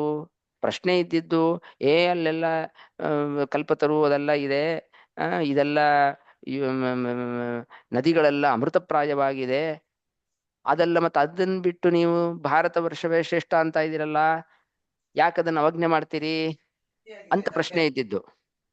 ಅದಕ್ಕೆ ಉತ್ತರ ಏನ್ ಕೊಡ್ತಾ ಇದ್ದಾರೆ ಅಂದ್ರೆ ಆ ಅಲ್ಲಿ ದೇವತೆಗಳು ಇದಕ್ಕೋಸ್ಕರ ಇಲ್ಲ, ಕಲ್ಪತರು ಇದೆ, ಸುಖ ಇದೆ ಅಂತ ಅದಕ್ಕೋಸ್ಕರ ಇಲ್ಲ. ಅವರು ಪರಮಾತ್ಮನ ತತ್ವೋಪದೇಶ ಆಗತ್ತೆ, ಗುಣಗಾನ ಮಾಡ್ತಾರೆ, ಪರಮಾತ್ಮನ ಕುರಿತು ನೃತ್ಯ ಉತ್ಸವಗಳಾದಿಗಳಾಗತ್ತೆ, ಆದ್ದರಿಂದ ಅದು ವಾಸಕ್ಕೆ ಯೋಗ್ಯ ಅಂತ ಅವ್ರು ಹೇಳ್ಕೊತಾ ಇದ್ದಾರೆ. ಆದ್ರಿಂದ ಅದು ಪ್ರಯೋಜನ ಇಲ್ಲ. ಏನ್ ಪ್ರಯೋಜನ ಇಲ್ಲ? ಅಲ್ಲಿ ಸ್ವರ್ಗ ಸುಖ ಹೆಚ್ಚಿದೆ ಆದ್ದರಿಂದ ಅದು ಶ್ರೇಷ್ಠ ಅನ್ನೋದಲ್ಲ, ಅಳತೆಗೋಲು ಅದಲ್ಲ. ಮಾನದಂಡ ಏನಪ್ಪಾ? ಎಲ್ಲಿ ಪರಮಾತ್ಮನ ಗುಣಗಾನ, ಎಲ್ಲಿ ಪರಮಾತ್ಮನ ಭಕ್ತಿಯನ್ನು ಹೆಚ್ಚಿಸುವ ಒಂದು ವಾತಾವರಣ ಇದೆಯಲ್ವಾ, ಅದೇ ಶ್ರೇಷ್ಠ ಅನ್ನೋದ್ರಲ್ಲಿ ತಾತ್ಪರ್ಯ. ಇಷ್ಟು ಹೇಳದ ಮೇಲೆ ಮತ್ತೆ ಒಂದು ಸಂದೇಹ ಬರುತ್ತೆ. ಏನಂತ? ಅಲ್ಲ, ಒಟ್ಟು ಹಂಗಾರೆ ದೇವಲೋಕದಲ್ಲೂ ಇದೆಯಲ್ವೇನ್ರಿ?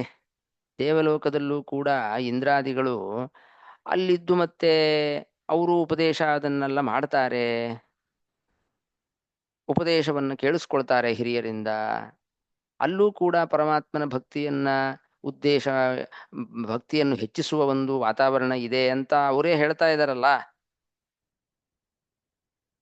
ಅಂತ ಕೇಳಿದರೆ, ಅದಕ್ಕೆ ಮುಂದಿನ ಶ್ಲೋಕ ಹೊರಟಿದೆ. ಯದ್ಯತ್ರ ನ ಸ್ವರ್ಗ ಸುಖಾವಶೇಷಿತಂ ಸ್ವಿಷ್ಟಸ್ಯ ಸೂಕ್ತಸ್ಯ ಕೃತಸ್ಯ ಶೋಭನಂ ತೇನಾಬ್ಜನಾಭ ಸ್ಮೃತಿ ಜನ್ಮನ ಸ್ಯಾತ್ ವರ್ಷೇ ಹರಿರ್ಭಜತಾಂ ಶಂತನೋತಿ ಅಂತ ಮುಂದಿನ ಶ್ಲೋಕ ಹೊರಟಿದೆ.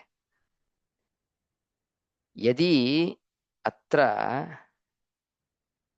ಯದಿ ಯತ್ರ ನಃ ಸ್ವರ್ಗ ಸುಖಾವಶೇಷಿತಂ ಸ್ವಿಷ್ಟಸ್ಯ ಸೂಕ್ತಸ್ಯ ಕೃತಸ್ಯ ಶೋಭನಂ ತೇನ ಅಬ್ಜನಾಭ ಸ್ಮೃತಿ ಜನ್ಮ ನಃ ಸ್ಯಾತ್ ವರ್ಷೇ ಹರಿಹಿ ಭಜತಾಂ ಶಂತನೋತಿ ಅಂತ ಪದಚ್ಛೇದ. ನೋಡ್ರಿ, ಬರೀ ಸ್ವರ್ಗದಲ್ಲಿ ಅವರಿಗೆ ಆ ಪರಮಾತ್ಮನ ಗುಣಗಾನಗಳು ಉತ್ಸವಗಳು ಆಗತ್ತೆ, ಆದ್ರಿಂದ ನಾವು ವಾಸ ಮಾಡ್ಕೊಂಡಲ್ಲಿದ್ದೀವಿ ಅಂತಂದ್ರೆ ಮತ್ ನಾವು ಹೋದಾಗ ಅವೆಲ್ಲ ಸಿಗತ್ತೆ? ಅಲ್ಲ, ಅವರು ಅಲ್ಲೆಲ್ಲ ನಡೀತಾ ಇದೆ ಅಂತ ಇದಾರೆ. ಇದಾರೆ ಅಂದ್ರೆ ಏನು? ಅದರಿಂದ ಪುಣ್ಯ ಬರುತ್ತೆ ಅಂತ ಅರ್ಥ ಅಲ್ಲ. ಅದೆಲ್ಲ ನಡೀತಾ ಇದೆ ಆದ್ರಿಂದ ಇದೀವಿ ಅಷ್ಟೇ ಅಂತ ದೇವತೆಗಳು ಹೇಳ್ಕೊಂಡಿರೋದು. ಅವ್ರು ಮಾಡುವ ಕರ್ಮಗಳೇ ಬೇರೆನೆ ಬಿಡಿ. ಅಷ್ಟೇ ಅಲ್ಲ, ಅವ್ರು ಕೇಳ್ಕೊಳ್ತಾರಂತೆ. ಏನ್ ಕೇಳ್ಕೊಳ್ತಾರೆ ನೋಡ್ರಿ? ನಾವು ದೇವತೆಗಳು ಹೇಳ್ಕೊಳ್ಳೋದು ಏನಂತ? ನಾವು ಏನಾದ್ರೂ ಒಂದು ಕರ್ಮವನ್ನ ಮಾಡಿದಾಗ ಆ ಕರ್ಮದಿಂದ ಒಂದು ಸುಖ ಸಿಗತ್ತಲ್ವಾ? ಆಯ್ತಪ್ಪ, ಸುಖ ಸಿಕ್ತು. ಆಮೇಲೆ ಕರ್ಮ ಶೇಷ ಅಂತಿರುತ್ತೆ. ಅಂದ್ರೆ ಒಂದ್ ಸ್ವಲ್ಪ ಆ ಪೂರ್ತಿ ಕರ್ಮವನ್ನು ಮಾಡಿದ ಕೂಡ್ಲೆ ಆ ಕರ್ಮಕ್ಕೆ ಇಡೀ ಫಲವನ್ನು ಕೊಟ್ಬಿಡೋದಿಲ್ಲ ದೇವ್ರು.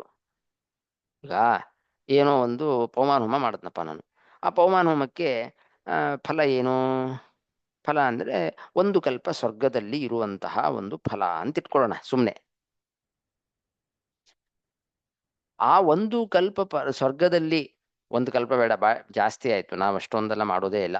ಒಂದು 100 ವರ್ಷ ಸ್ವರ್ಗದಲ್ಲಿ ಇರುವ ಒಂದು ಫಲ ಇದೆ ಅಂತ ಇಟ್ಕೊಳ್ಳೋಣ. ಆ 100 ವರ್ಷ ಅಂದ್ರೆ ಕರೆಕ್ಟಾಗಿ 100 ವರ್ಷ ಸ್ವರ್ಗದಲ್ಲಿ ಇರಿಸಲ್ಲ ದೇವ್ರು.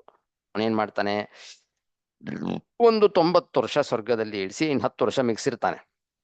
ಆ 10 ವರ್ಷ ಮಿಗಿಸಿ ಅದಕ್ಕೆ ಕರ್ಮಶೇಷ ಅಂತ ಕರೀತಾರೆ. ಫಲ ಇದೆಯಲ್ವಾ, ಸಂಪೂರ್ಣ ಭೋಗ ಮಾಡ್ಲಿಕ್ಕೆ ಬಿಡೋದಿಲ್ಲ. ಯಾಕೆಂದ್ರೆ ಅದು ಅಲ್ಲಿಂದ ಮತ್ತೆ ಅದು ಆ ಸ್ವರ್ಗ ಸುಖ ಆದ್ಮೇಲೆ ಅವನಿಗೆ ಮತ್ತೆ ಏನೋ ಒಂದು ಜನ್ಮ ಬರ್ಬೇಕಾಗಿರುತ್ತೆ. ಆ ಜನ್ಮದಲ್ಲಿ ಇನ್ನೇನೋ ಸ್ವಲ್ಪ ಸುಖ ಅಂತ ಅನುಭವಿಸ್ಬೇಕಾಗಿರುತ್ತೆ. ಅದಕ್ಕೆ ಇಟ್ಕೊಂಡಿರ್ತಾನೆ ಅದನ್ನ, ಕರ್ಮಶೇಷವನ್ನ. ಆ ಕರ್ಮಶೇಷವನ್ನ ಬೇರೆ ದಿಕ್ಕ ಸ್ವಲ್ಪ ಯೂಸ್ ಮಾಡ್ಕೊಳ್ತಾನೆ. ಮತ್ತೆ ಮನುಷ್ಯನಾಗಿ ಹುಟ್ಟಿ ಅಲ್ಲೆಲ್ಲೋ ಒಂದು ಯಾವುದೋ ಮನೆಯಲ್ಲಿ ಹುಟ್ಟಿ ಅಲ್ಲಿ ಸ್ವಲ್ಪ ತಿನ್ಲಿಕ್ಕೆ ಉಣ್ಲಿಕ್ಕೆ ಏನೋ ಒಂದು ವ್ಯವಸ್ಥೆ ಅಂತ ಆ ಜೀವನಿಗೆ ಆಗತ್ತಲ್ವಾ?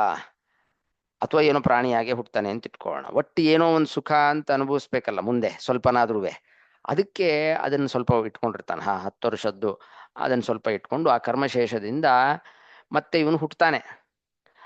ದೇವತೆಗಳು ಕೇಳ್ಕೊತಾ ಇದ್ದಾರೆ, ನಾವು ಏನಾದ್ರೂ ಒಂದು ಯಜ್ಞ ದಾನ ತಪಸ್ಸು, ಅವರ ತಪಸ್ಸು ಅಂದ್ರೆ ಇಷ್ಟು ಹೇಳ್ತೀನಿ ನಿಮಗೆ, ಇಷ್ಟು ವ್ಯತ್ಯಾಸ. ನಮ್ಮ ತಪಸ್ಸು, ನಾವು ತಪಸ್ಸೆ ಮಾಡೋದಿಲ್ಲ ಬಿಡ್ರಿ.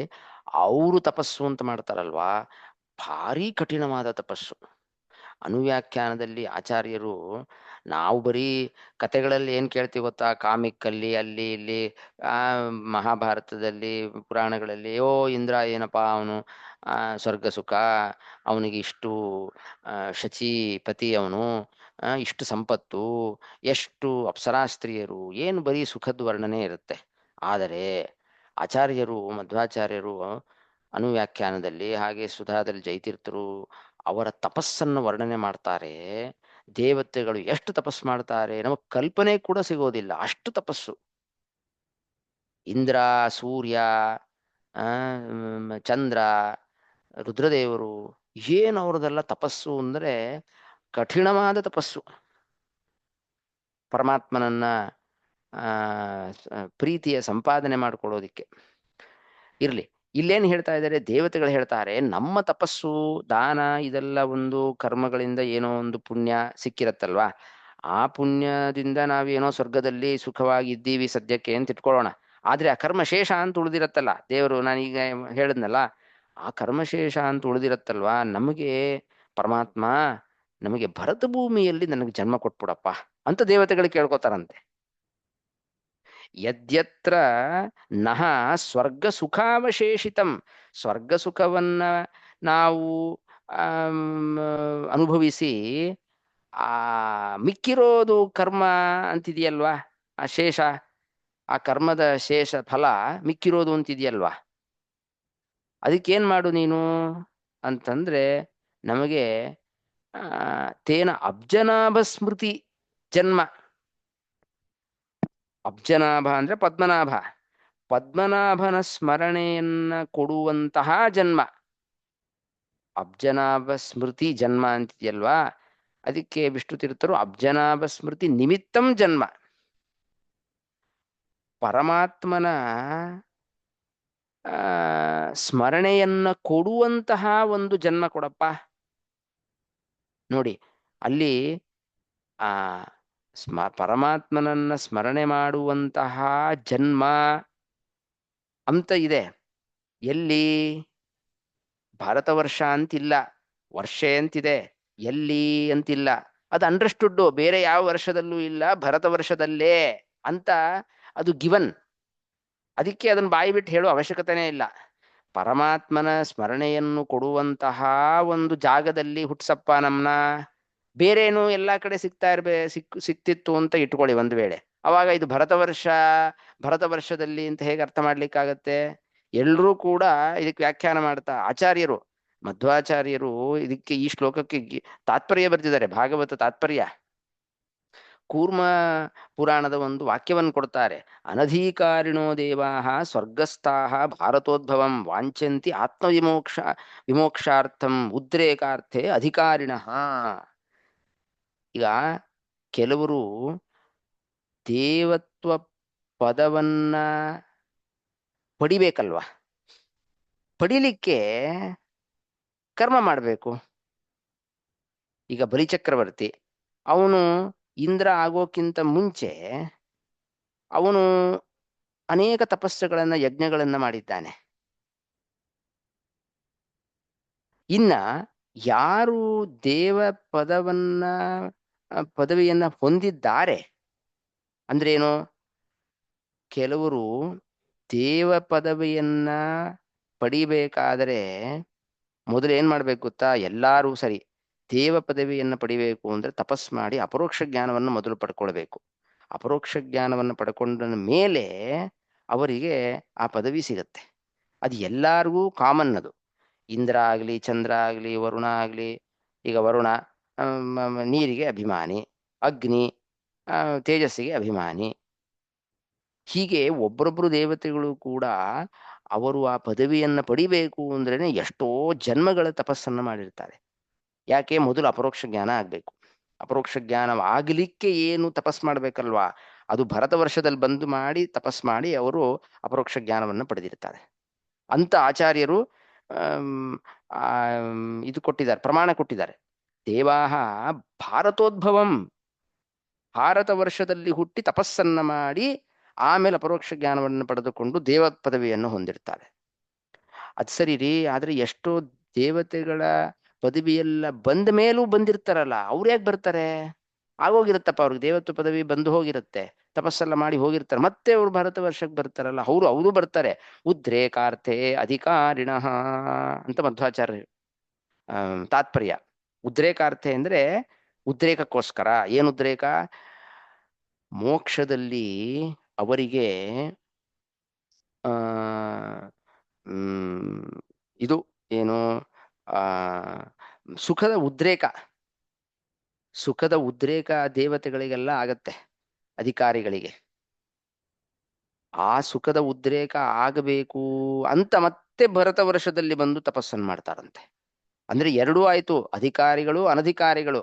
ಅಧಿಕಾರಿಗಳು ಅಂತ, ಅನಧಿಕಾರಿಗಳು ಅಂದ್ರೆ ಇನ್ನೂ ಅಪರೋಕ್ಷ ಜ್ಞಾನ ಆಗೇ ಇಲ್ಲ, ಅವರೂ ಕೂಡ ಭರತ ವರ್ಷದಲ್ಲಿ ಬಂದು ತಪಸ್ಸನ್ನ ಮಾಡಿ ಕರ್ಮಗಳನ್ನ ಮಾಡಿ ಅದರಿಂದ ಫಲವನ್ನು ಪಡೆದುಕೊಂಡು ಆ ದೇವತ್ವ ಪದವಿಯನ್ನು ಹೊಂದುತ್ತಾರೆ. ಇನ್ನ ಯಾರು ಆ ಆ ಪದವಿಯನ್ನು ಹೊಂದಿದ್ದಾರೆ ದೇವತೆಗಳು, ಅವರೂ ಕೂಡ ಏನ್ ಮಾಡಬೇಕು, ಮೋಕ್ಷದಲ್ಲಿ ಸುಖ ಹೆಚ್ಚಾಗಬೇಕು ಅಂತಂದ್ರೆ ಅವರೂ ಕೂಡ ಭರತ ವರ್ಷದಲ್ಲಿ ಬಂದು ತಪಸ್ಸನ್ನ ಮಾಡಿ ಅದರ ಕರ್ಮದ ಫಲದಿಂದ ಮೋಕ್ಷದಲ್ಲಿ ಹೆಚ್ಚು ಸುಖವನ್ನ, ಅಧಿಕ ಸುಖವನ್ನ, ಉದ್ರೇಕವನ್ನ ಪಡಿತಾರೆ ಅಂತ ಆಚಾರ್ಯರು ನಿರ್ಣಯ ಕೊಡ್ತಾರೆ. ಆದ್ದರಿಂದ ಏನಪ್ಪಾ ಆಯ್ತು ಒಟ್ಟು ಅಂತಂದ್ರೆ, ಸ್ವರ್ಗದಲ್ಲಿ ಅವರಿಗೆ ಆ ಪರಮಾತ್ಮನ ಗಾನ ಮಹೋತ್ಸವ ಅದೆಲ್ಲ ನಡೆಯುತ್ತೆ. ಆದರೆ ಅದು ಭರತ ವರ್ಷದಲ್ಲಿ ಮಾಡುವ ಏನು ಸಾಧನೆ ಇದೆ ಅದಕ್ಕೆ ಏನೇನೂ ಸಮ ಅಲ್ಲ ಅಂತ ಹೇಳ್ದಂಗಾಯ್ತು ಈ ಶ್ಲೋಕದಲ್ಲಿ. ಆದ್ದರಿಂದ ಭಾರತ ವರ್ಷಕ್ಕೆ ಅಷ್ಟು ಮಹತ್ವ. ಜಂಬೂ ದ್ವೀಪದಲ್ಲಿರುವ ಭರತ ವರ್ಷಕ್ಕೆ ಯಾಕಪ್ಪ ಅಷ್ಟು ಮಹತ್ವ? ದೇವತೆಗಳು ನೀವು ಸ್ವರ್ಗಲೋಕವನ್ನು ಬಯಸ್ಬೇಕು ಅಂತ ಸಾಮಾನ್ಯ ಜನರು ಅಂದ್ಕೊಂಡಿದ್ದಾರೆ. ಆದರೆ ದೇವತೆಗಳು ಹೇಳ್ತಾರೆ, ಅಯ್ಯೋ ನಾವು ಭರತ ವರ್ಷದಲ್ಲಿ ಹುಟ್ಟಬೇಕಪ್ಪ, ಮನುಷ್ಯರಾಗಿ ನಾವಲ್ಲಿ ಸಾಧನೆ ಮಾಡ್ಕೊಳ್ಬೇಕಪ್ಪ, ಅದರಿಂದ ನಮಗೆ ದೇವ ಪದವಿ ಸಿಗತ್ತೆ, ಅದರಿಂದ ನಮಗೆ ಮೋಕ್ಷದಲ್ಲಿ ಹೆಚ್ಚು ಆನಂದ ಸಿಗತ್ತೆ ಅಂತ ಹೀಗೆ ಅವ್ರು ಯೋಚನೆ ಮಾಡ್ತಾ ಇದ್ದಾರೆ. ನಾವು ಸ್ವರ್ಗಕ್ಕೆ ಹೋಗ್ಬೇಕು ನಾವು ಯೋಚನೆ ಮಾಡ್ತಾ ಇದ್ದೀವಿ. ಎಷ್ಟು ಕಾಂಟ್ರಾಸ್ಟಿಂಗು, ಎಷ್ಟು ಆಭಾಸ. ಅದಕ್ಕೆ ಈ ಶ್ಲೋಕವನ್ನ ವಿಷ್ಣು ತೀರ್ಥರು ಉದಾಹರಣೆ ಮಾಡಿ ಆಮ್, ಆ, ಭರತ ವರ್ಷದಲ್ಲಿ, ಭರತ ವರ್ಷಕ್ಕೆ ಯಾಕಪ್ಪ ಇಷ್ಟು ಮಹತ್ವ ಅಂದ್ರೆ ಅಲ್ಲಿ ಅಬ್ಜನಾಭ ಸ್ಮೃತಿ ಅಲ್ಲಿ ಮನುಷ್ಯರು ತ್ರಿಜನ್ಮವನ್ನ ಪಡೆದಾಗ ಪರಮಾತ್ಮನವನ್ನ, ಪರಮಾತ್ಮನ ಸ್ಮರಣೆಗೆ ಅವಕಾಶ ಇದೆ. ಅಲ್ಲ ದೇವತೆಗಳಿಗೆ ಹಂಗಾರೆ ಪರಮಾತ್ಮನ ಸ್ಮರಣೆ ಮಾಡ್ತಾ ಇರಲ್ವಾ ಸ್ವರ್ಗಲೋಕದಲ್ಲಿ? ಆ ಸ್ವರ್ಗಲೋಕದಲ್ಲಿ ಮಾಡ್ತಾರ್ರಿ. ಆದರೆ ಭೂಲೋಕದಲ್ಲಿ ಭರತ ವರ್ಷದಲ್ಲಿ ಏನು ಪರಮಾತ್ಮನ ಸ್ಮರಣೆಯನ್ನ ಮಾಡಿದಾಗ ಫಲ ಇದೆಯಲ್ವಾ, ಆ ಫಲ ಇಲ್ಲೇ ಜಾಸ್ತಿ ಅಲ್ಲಿಗಿಂತ. ಮಾಡಲ್ಲ ಅಂತ ಹೇಳಲ್ಲ, ಅವರು ಮಾಡ್ತಾರಲ್ಲಿ, ಮಾಡದೆ ಹೋದರೆ ವಾಸಕ್ಕೆ ಯೋಗ್ಯ ಅಲ್ಲ ಅಂತ ಹಿಂದಿನ ಶ್ಲೋಕದಲ್ಲಿ ಬಂದಿದೆ. ಆದರೆ ಅದಕ್ಕೆ ಫಲ ಸಿಗಬೇಕು ಅಂತಂದ್ರೆ ಅದು ಇಲ್ಲಿ ಮಾಡಿದಾಗ ಎಷ್ಟು ಫಲನೋ ಅಷ್ಟು ಫಲ ಅಲ್ಲಿ ಸಿಗೋದಿಲ್ಲ ಅಂತ ಈ ಶ್ಲೋಕದ ತಾತ್ಪರ್ಯ. ಯದ್ಯತ್ರ ನ ಸ್ವರ್ಗ ಸುಖಾವಶೇಷಿತಂ ಸ್ವಿಷ್ಟಸ್ಯ ಸೂಕ್ತಸ್ಯ ಕೃತಸ್ಯ ಶೋಭನಂ ತೇನಾಬ್ಜನಾಭ ಸ್ಮೃತಿ ಜನ್ಮ ನ ಸ್ಯಾತ್ ವರ್ಷೆ ಜನ್ಮ ಸ್ಯಾತ್, ಹಾಗನ್ವಯ. ತೇನ ಅಬ್ಜನಾಭ ಸ್ಮೃತಿ ಜನ್ಮ ನಹ ಸ್ಯಾತ್, ನಮಗೆ ಎಲ್ಲಿ ಯಾವ ವರ್ಷದಲ್ಲಿ ಪರಮಾತ್ಮನ ಆ, ಸ್ಮೃತಿ ಹುಟ್ಟಲಿಕ್ಕೆ ಸಾಧ್ಯನೋ, ಸ್ಮೃತಿ ಬರ್ಲಿಕ್ಕೆ ಸಾಧ್ಯನೋ ಅಂತಹ ವರ್ಷದಲ್ಲಿ ನಮ್ಮ ಜನ್ಮ ಆಗಲಪ್ಪ.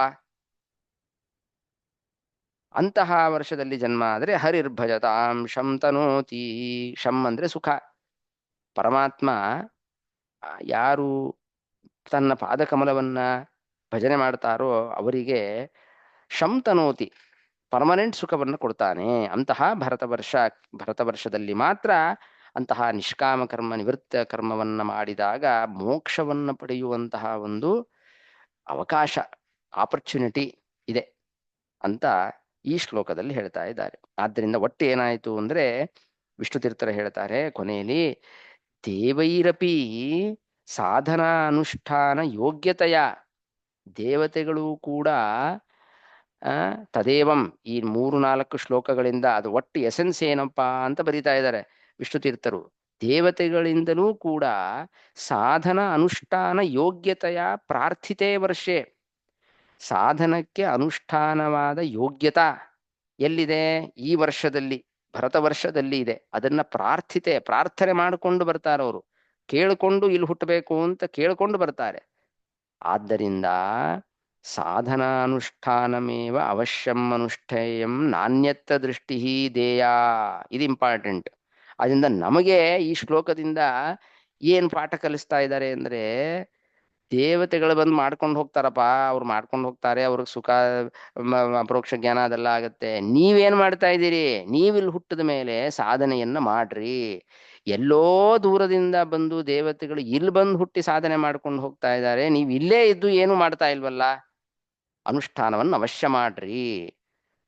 ಈಗ ನಾವೆಷ್ಟೋ ಸಲ ಇಲ್ಲಿಂದ ದೂರದಲ್ಲಿ ಕಾಶಿನೋ ಹರಿದ್ವಾರನೋ ಅಲ್ಲಿ ಹೋಗಿ ಮತ್ತೆ ಗಂಗಾ ಸ್ನಾನ ಅಂತ ಬೆಳಿಗ್ಗೆ ಎದ್ದು ಮಾಡಿ ಏನೋ ಮಾಡ್ಬೇಕು ಅಂತ ಅನ್ಕೊಂಡಿರ್ತೀವಿ, ಹೋಗ್ತೀವಿ, ಏನೋ ಚೂರು ಪಾರು ಮಾಡ್ತೀವಿ. ಅಲ್ಲೇ ಇರೋ ಜನಗಳನ್ನ ನೋಡಿ ನಾವು ಏನಪ್ಪಾ ಇವರು, ಮತ್ತೆ ನಾವು ಅಷ್ಟು ದೂರ ಬಂದು ಇಷ್ಟು ಗಂಗಾ ಗಂಗಾ ಅಂತ ಸನ್ನಿಧಾನದಿಂದ ಇವ್ರು ಏನ್ ಬೆಳಗ್ಗೆ ಸ್ನಾನ ಇಲ್ಲ ಏನೂ ಇಲ್ಲ, 8 ಗಂಟೆಗೆ ಹೇಳ್ತಾರೆ, ಏನಪ್ಪಾ ಇವರು ಅಂತ ಅನ್ಸತ್ತೋ ಇಲ್ವೋ ನಮಗೆ. ಅಲ್ಲ, ನಾವು ಅಲ್ಲೇ ವಾಸ ಮಾಡಿದ್ರೆ ನಾವು ಏನು ಮಾಡಲ್ಲ ಅನ್ಕೊಳ್ಳಿ, ಅದ್ ಬೇರೆ ವಿಚಾರ. ದೂರದಲ್ಲಿರೋದ್ರಿಂದ ಏನೋ ಹೋಗ್ಬೇಕು ಅಂತ ಮನಸ್ಸು ಬಂದಿದೆ. ಅದನ್ನ ಆ ತರಹ ವಿಷ್ಣು ತೀರ್ಥರು ಹೇಳ್ತಾ ಇರೋದು. ದೂರದಿಂದ ದೇವತೆಗಳು ಬಂದು ಇಲ್ಲಿ ಜನ್ಮವನ್ನ ತಾಳ್ಕೊಂಡು ತಪಸ್ ಮಾಡಬೇಕು ಅಂತ ಹಂಬಲಿಸ್ತಾ ಇದ್ದಾರೆ, ಹಲಬಿಸ್ತಾ ಇದ್ದಾರೆ. ನೀವು ಏನೂ ಇಲ್ಲ, ಇಲ್ಲೇ ಇದ್ದೀರಿ, ನಿಮ್ಗೆ ಅದ್ರ ಬಗ್ಗೆ ಗಮನನೇ ಇಲ್ವಲ್ಲಪ್ಪ. ಆದ್ರಿಂದ ಅವ್ರನ್ನಾರು ನೋಡಿ, ಅವರ ಒಂದು ಚರ್ಯೆಯನ್ನು ನೋಡಿ ನೀವು ತಿಳ್ಕೊಳ್ಳಿ, ಓಹೋ ಇಲ್ಲಪ್ಪ, ನಾನು ಒಳ್ಳೆ ದೇಶದಲ್ಲಿ ಹುಟ್ಟಿಸಿದ್ದಾನೆ, ಮುಂದೆ ಇದೇ ತರ ಕಲಿಗಾಲದ ವರ್ಣನೆ ಇದೆ, ಒಳ್ಳೆ ಕಲಿಗಾಲ, ನಮಗೆ ಇಂತಹ ಅವಕಾಶ ಕೊಟ್ಟಿದ್ದಾನೆ, ಆದ್ರಿಂದ ನಾವು ಸಾಧನವನ್ನು ಮಾಡಬೇಕು ಅನ್ನೋದ್ರಲ್ಲಿ ತಾತ್ಪರ್ಯ ಅಂತ. ಆ ಅನುಷ್ಠಾನ ತತ್ಪರತಾ ಅದನ್ನ ನೀವು ಪಡ್ಕೊಳ್ಳಿ ಅಂತ ತೋರಿಸೋದಿಕ್ಕೆ ಈ ಶ್ಲೋಕವನ್ನ ಇಟ್ಟಿದ್ದಾರೆ ಅಂತ ಆ ವಿಷ್ಣು ತೀರ್ಥರ ಒಂದು ಹಾರ್ದ. ಅದನ್ನ ಕೊನೆಯಲ್ಲಿ ವಿಷ್ಣು ತೀರ್ಥರು ತಾತ್ಪರ್ಯವನ್ನು ಬರೆದಿದ್ದಾರೆ. ಇಲ್ಲಿಗೆ ನಿಲ್ಲಿಸಿರೋಣ. ಮತ್ತೆ ಮುಂದಿನ ವಾರದಲ್ಲಿ ಇನ್ನೊಂದು 2-3 ಶ್ಲೋಕ ಇರಬೇಕು, ಇಲ್ಲ, ಒಂದು 4 ಶ್ಲೋಕ ಇದೆ. ಅದನ್ನು ಮತ್ತೆ ಮುಂದಿನ ವಾರ ನೋಡೋಣ. ಶ್ರೀಕೃಷ್ಣಾರ್ಪಣಮಸ್ತು. ಹರಯೇ ನಮಃ. ಕೃಷ್ಣಾರ್ಪಣಮಸ್ತು. ವಿಜಯಾನಂದ, 187ರಲ್ಲಿ